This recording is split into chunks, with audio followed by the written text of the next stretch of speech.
যে কোনো উৎসবের আয়োজন, বাচ্চাদের টিফিন কিংবা বিকেলের নাস্তার জন্য বাঙালিদের কাছে সবচেয়ে সহজলভ্য যে উপকরণটি, সেটির নাম হচ্ছে সেমাই। আসসালামু আলাইকুম এভরিওয়ান, সবাইকে আবারও স্বাগতম জানাচ্ছি নতুন আরও একটি রেসিপি ভিডিও দেখার জন্য।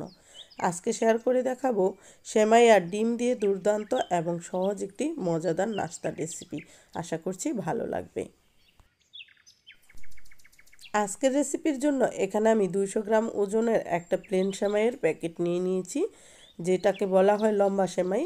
তো এই প্যাকেটটা এখন এভাবে প্রথম অবস্থায় মুছড়ে নিব, তাহলে সেমাইগুলো একদম গুঁড়ো গুঁড়ো হয়ে যাবে। তাতে করে রেসিপিটা তৈরি করতে সুবিধা হবে। যতটা সম্ভব এরকম ছোট করে ভেঙে নিব।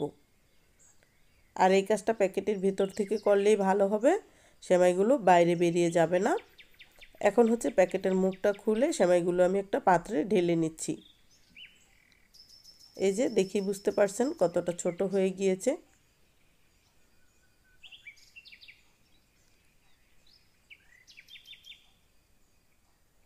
তো এই সেমাই দিয়ে কিন্তু সিদ্ধ করা ছাড়া রেসিপি তৈরি করা একটু ঝামেলার। তো সেই জন্য আমি এখানে ফুটন্ত গরম দুধ নিয়েছি 1 কাপ পরিমাণ। এরপরে সেমাইগুলোকে একটু নেড়ে চেড়ে তারপরে পুরো 1 কাপ দুধ আমি দিয়ে দিব। তবে খেয়াল রাখতে হবে খুব বেশি দুধ দেওয়া যাবে না। এই সেমাইটা একদম নরম হওয়ার জন্য যতটুকু দুধ প্রয়োজন ঠিক ততটুকুই দিতে হবে। তো সেই জন্য 200 গ্রামে 1 কাপ পরিমাণ জাল করা গরম দুধ হলেই যথেষ্ট। তো দুধ না থাকলে আপনারা গরম পানি করেও দিতে পারেন এভাবে করে। তবে দুধ দিলে টেস্টটা অনেক বেশি ভালো হয়। ঢেকে রাখছি 5 থেকে 6 মিনিটের জন্য। 5 থেকে 6 মিনিট পরে কিন্তু সেমাইগুলো একদম সুন্দর মতো নরম হয়ে গিয়েছে। এখন আর শক্ত নেই। নেড়ে চেড়ে ভালোভাবে মিশিয়ে নিচ্ছি।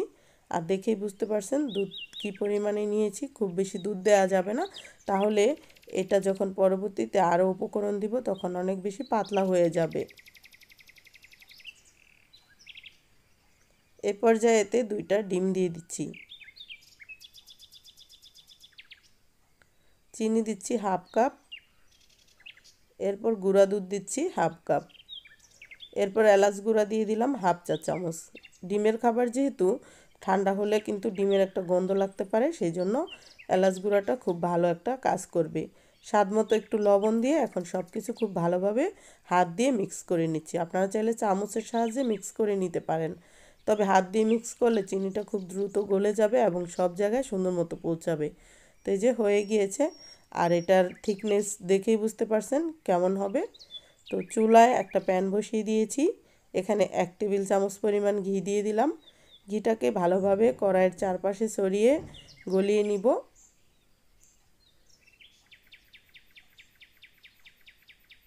এরপর সেমাইয়ের মিশ্রণটা দিয়ে দিচ্ছি। এ পর্যায়ে চুলার আঁচটা একদম কমিয়ে দিতে হবে, লোতে থাকবে। যেহেতু মিষ্টি খাবার, সেই ক্ষেত্রে কিন্তু তাড়াতাড়ি পুড়ে যাওয়ার সম্ভাবনা থাকবে। আর অনেক বেশি স্টিকি যেহেতু, সেই ক্ষেত্রে চুলার আঁচ অবশ্যই কমিয়ে দিতে হবে। ঢাকনা দিয়ে ঢেকে 4 থেকে 5 মিনিট কুক করব। 4-5 মিনিট পরে কিন্তু একদম অর্ধেকটা পরিমাণ সুন্দর মতো হয়ে গিয়েছে। তো স্প্যাচুলা দিয়ে চারপাশটা এভাবে একটু ছাড়িয়ে নিয়ে এখন এটাকে আমি একটা প্লেটে উল্টে নিব।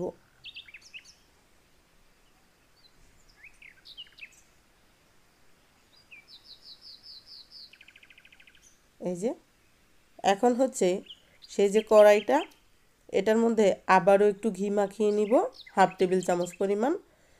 তারপরে হচ্ছে এখন আবার অপর পাশটা কড়াইয়ের নিচের সাইডে দিয়ে দিব।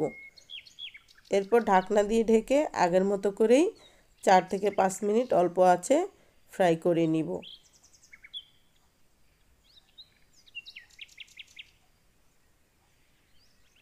ফাইনালি কিন্তু হয়ে গিয়েছে। এই পর্যায়ে এই যে নামিয়ে নিলাম। এখন হচ্ছে আমি কড়াইয়ের ভিতর থেকেই ছুরি দিয়ে ছোট ছোট পিস করে কেটে নিব। তো এই তো তৈরি হয়ে গেল মজাদার সেমাইয়ের বরফি বা পিঠাও বলতে পারেন। অনেক মজাদার এই নাস্তাটা। তো আশা করছি রেসিপিটি আপনাদের কাছে ভালো লেগেছে। রেসিপি ভালো লাগলে চ্যানেলটি সাবস্ক্রাইব করার অনুরোধ রইল। আল্লাহ হাফেজ।